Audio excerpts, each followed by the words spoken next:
So you said something about Bill Goldberg, about him not selling anything. I heard the story about the cattle prod with Kevin Nash and Scott Hall, and how he wanted it to be real because his fans wouldn't believe it. Do you know any more about that? And can you tell us a little bit about that?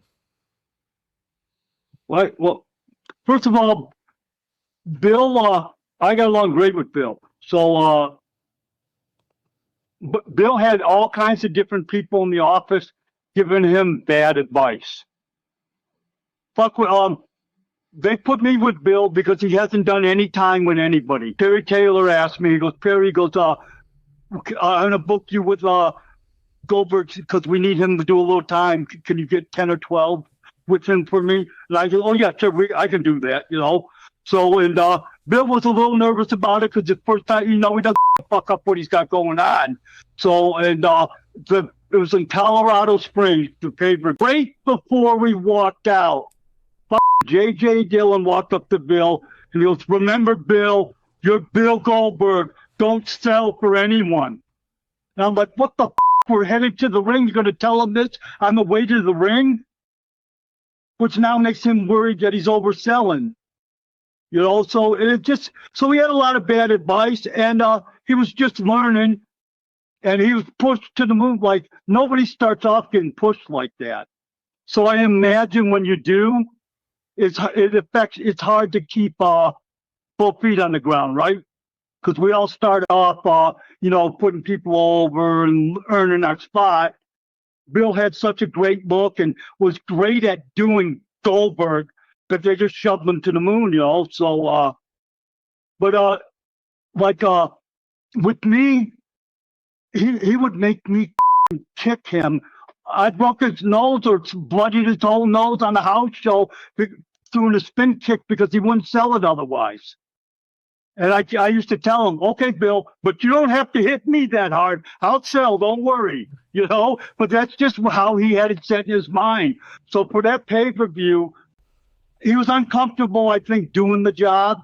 Like Nash and Hall did this finish forever, where Hall would hit you from behind, you'd stagger into Nash, and he'd powerbomb you for the finish.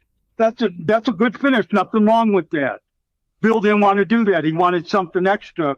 And somehow they came up with the cattle prod, and they had this guy, Andre, who worked for WCW, was a special effects guy. So he had a special effects, like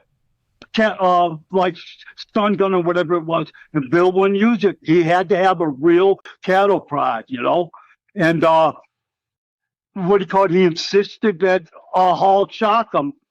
And I got along with Hall. But if I'm being honest, Hall could be a bit of a prick.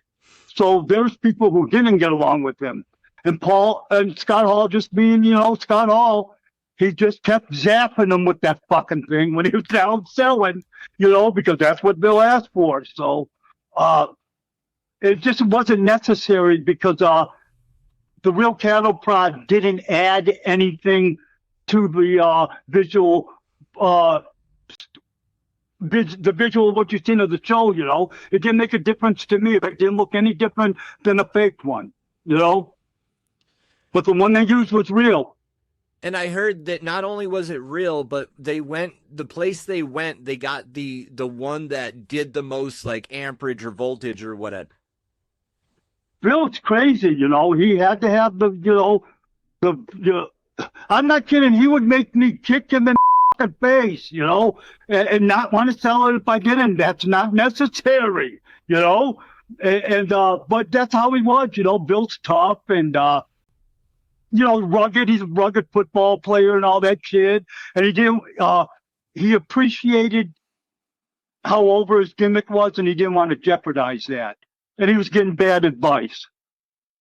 Because for JJ to fucking tell him on our way to the ring, don't sell, is a bullshit thing to do.